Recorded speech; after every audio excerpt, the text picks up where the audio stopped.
இன்னைக்கு டாஸ்மார்க்ல போய் குடிச்சிட்டு குடிச்சு வெட்டி சாவறான். இன்னைக்கு ஏதோ தனியார் கம்பெனில எத்தனாவது ஒரு சரக்கு வாங்கி குடிச்சிட்டு இவன் செத்து போட்டான். பாவம் முதலமைச்சருக்கு, அரசுக்கு, கூட்டணி கட்சிக்கு எங்களுக்கு எவ்வளவு தர்ம சங்கடம். இது கள்ளச்சாராயம் கிடையாது. இங்க அடுப்பு வச்சு பால் போட்டு ஊற வச்சு பால் ஆக்கி சாராயம் காசுல.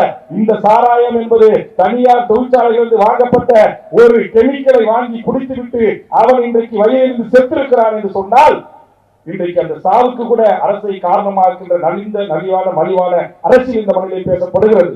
இந்த நிலை மாறப்பட வேண்டும். எந்த ஆட்சி காலத்தில் சாராய சாவுகள் நடைபெறக்கூடாது. எந்த ஆட்சி காலத்திலும் சாதியத்தின் மேலால் மனித படுகொலைகள் நடைபெறக்கூடாது. எந்த ஆட்சி காலத்தில் மனிதன் குடிக்கிற குடிநீரில் மலத்தை கலக்க கூடாது. எந்த ஆட்சி காலத்திலும் மனிதர்கள் வாயில் மலத்தை திணிக்க கூடாது.